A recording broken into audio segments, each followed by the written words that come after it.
Why you still overthink even when nothing's wrong. You ever notice how quiet your head gets? Right before it starts spinning again? Like there's this tiny breath where it feels like you're finally okay. And then, one memory, one scroll, one person doing better than you, and the whole thing unravels. You tell yourself it's nothing, that you're just tired, that maybe you care too much about things that don't matter. But that's the lie, isn't it? It does matter. It always has. And no matter how many times you tell yourself you're fine, you're still comparing, still bracing, still overthinking every word you didn't say. What if this isn't about being thoughtful? What if this is about being afraid to feel anything real? You ever notice how quiet your head gets? Right before it starts spinning again? Like there's this tiny breath where it feels like you're finally okay. And then, one memory, one scroll, one person doing better than you, and the whole thing unravels. You tell yourself it's nothing, that you're just tired, that maybe you care too much about things that don't matter.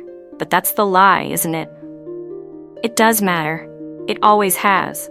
And no matter how many times you tell yourself you're fine, you're still comparing, still bracing, still overthinking every word you didn't say. What if this isn't about being thoughtful? What if this is about being afraid to feel anything real? You wake up exhausted, even if you slept 8 hours.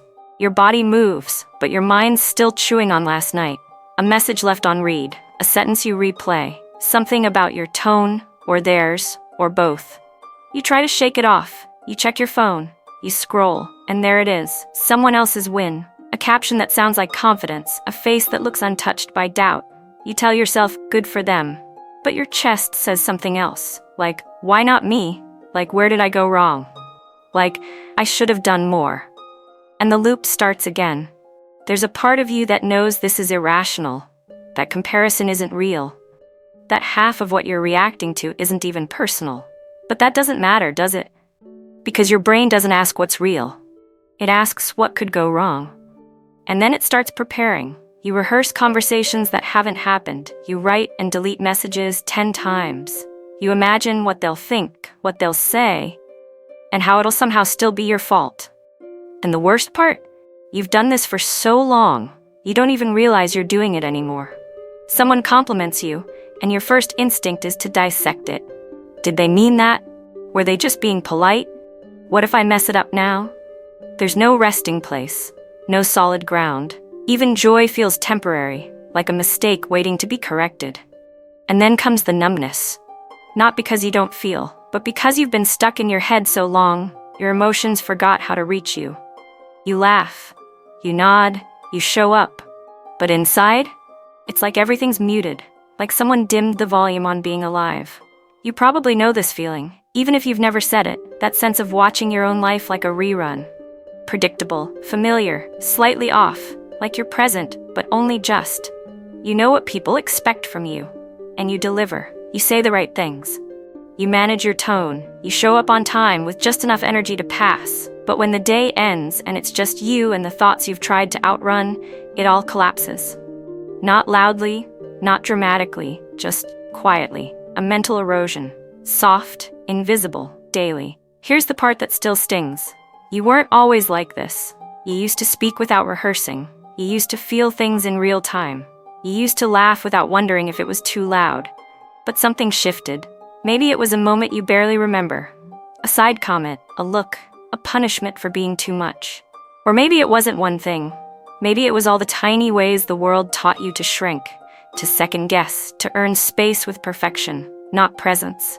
And now, you're still trying to be perfect, even in your own head. You thought overthinking was helping, keeping you safe, making you better. But it's just made everything harder. You can't make decisions, you over-explain. You apologize for things no one noticed, you disappear in plain sight, and yet when someone asks how you are, you smile. Because the truth is hard to explain.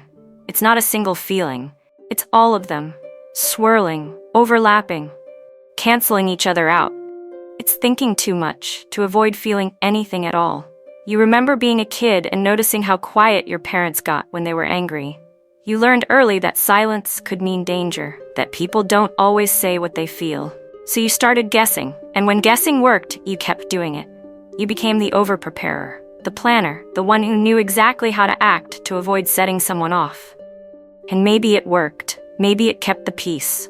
But now you overthink the peace itself. You question moments that feel good, waiting for the moment they turn, and then without warning, it shows up again. You're trying to write an email, a simple one. But 20 minutes pass, and you've changed the opening line 5 times. Not because it's wrong, but because it doesn't feel safe. You're afraid of sounding too cold, too eager, too fake, too honest. And eventually, you send it, and then you think about it for the rest of the day. This isn't about email, it never was. It's about the fear of being misunderstood, the fear of being seen and still not being enough. You promise you won't do it again. That next time, you'll just hit send. Say the thing. Trust your gut. But then 2 a.m. hits, and it's autopilot. The loop doesn't ask for permission anymore. It just runs. And you just go with it, because stopping would mean sitting still.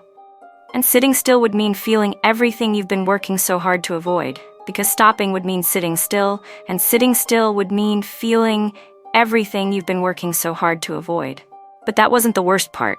The worst part was realizing you can't even tell what's real anymore, what's instinct, and what's rehearsed, what's emotion, and what's leftover noise. You've thought your way through so many fake scenarios that you no longer trust the real ones. You smile when you don't mean it. You pull back when something starts to feel good. And when something hurts, you analyze it until it's numb, manageable, forgettable.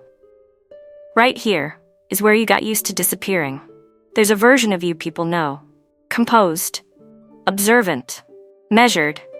But they don't see the parts that break in silence. The way you type and delete the same sentence 12 times. The way you sit in a room full of people and still feel like you're getting it wrong. Because inside your head, you're already playing the next scene. Already wondering if what you just said made you look too insecure. Too much. Too small. What if you stopped knowing who you are, but kept pretending you did? This is when the silence started to scream. Not with words. Not with panic. Just with the absence of anything that feels alive. You forget how to want things. You forget what used to make you laugh. You forget how it felt to move without questioning the cost.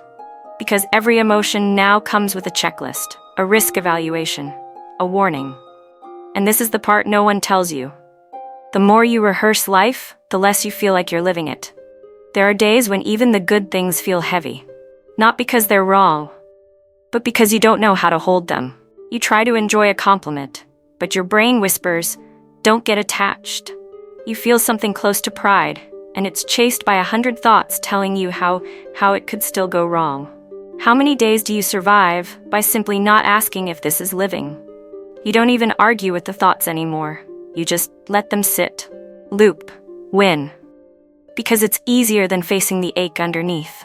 The one that says, you don't trust your feelings, you don't trust your voice, you don't trust yourself. When did survival become your only success? And here's the part that breaks you, not all at once, but in slow pieces. You've built your life around staying ahead of the feeling, around avoiding the one moment where your guard slips and someone sees how tired you are. But even in private, even when no one's watching, you still can't let it out. You scroll, you eat, you clean, you reply to texts like nothing's wrong, and you tell yourself, this is just a phase. But what if it's not? What if every strength you built was just a better disguise for pain?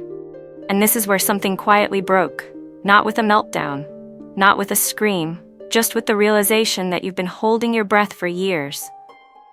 And no one noticed, not even you. You didn't break down, you just stopped showing up, even to yourself. Maybe it wasn't strength, maybe it was just silence, wearing your voice like armor. You didn't flinch, that's how deep it got. You kept showing up, not because you were okay, but because disappearing fully felt worse than pretending. And now you're not even sure what's yours. Which thoughts are you? Which fears were planted? Which feelings you left behind because they took up too much space? You almost said something, but the room didn't feel safe enough.